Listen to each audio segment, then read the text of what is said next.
was huge. Been hoping for 3 years we could get 8,000–9,000 people back in here and have them have some fun. And then the next goal is to get them here to watch us and not our opponent. We need them every night. Pretty tough facility. Adds to your defense, adds to your passion. So kudos to our people who showed up today. We really appreciate that. And can't say enough about these guys at halftime. Really, we talked most of it. Defense, rhythm, change up a little bit, use some physicality, and we got a defensive rebound.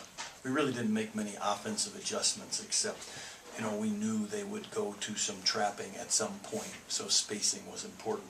And I got to tell you, a lot of things went right. But the most impressive thing, again, was a DER, a defensive efficiency rating of 0.3. That means every time they touched the ball, they made 0.3 points.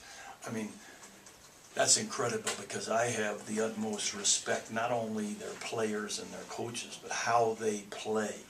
And I thought our guys did a great job of changing up rhythm. So very happy. It's not football. We can enjoy it for 6 days. We got 3 games the next 5 days, and we got to get back on the floor and walk through some things tomorrow. Larry, it was a 2-point game at halftime, and Adams, who was in some foul trouble, he hit a couple threes. I think he scored 8 straight points to start, and then it kind of started that second half run. Did that really seem to give your team a spark, at least from the bench? I think, on the inside looking out, yes. But again, I go back to, you can't have runs in basketball. You know how I see the game anyway. You cannot have runs in basketball unless you get stops. You want to go on an 8-0 or a 10-0 run, that side's just as important. And I thought every guy we put in the game had their skull cap on from a defensive, what do we have to do? And then it got a little easier when we spread it out a little bit, because we could space the floor.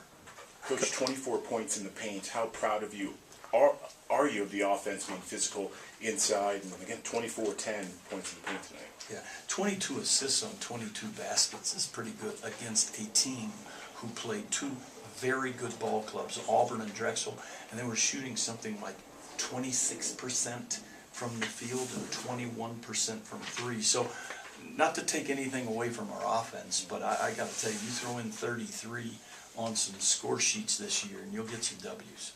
You mentioned changing rhythm, but I saw you go from man to zone a few times.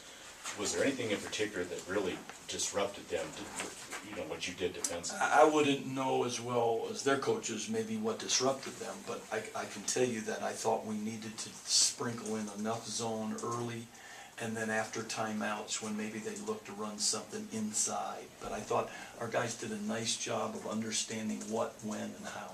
Coach, you mentioned the 22 assists and 22 field goals. We've seen that every game so far. How much is that kind of just part of this team's DNA to do that? I think they're unselfish. I think we've always been unselfish. At times we're not pretty on offense. But I got to tell you, this other piece is so important. This defensive rebounding piece, 70% of loose balls. We have to do that. We failed to do it last year. So it's not a pretty stat, and it's not something that people talk about. That's not going to be the first question. It's usually banging home shots. But I got to tell you, for this team, defensive rebounding is a must. Larry, they just mauled Auburn on the offensive glass. To only give up 6, I mean, is that as good as you guys can do? That's why I say team rebounding. I can remember right at the end of the first half, Lieberman, who probably can't jump over a dollar bill, smashes the ball. He knew he couldn't get the rebound, but just making sure that they couldn't. And those are the kind of loose ball plays, 50-50 plays we've got to get on the defensive end if we want to be a good team this year.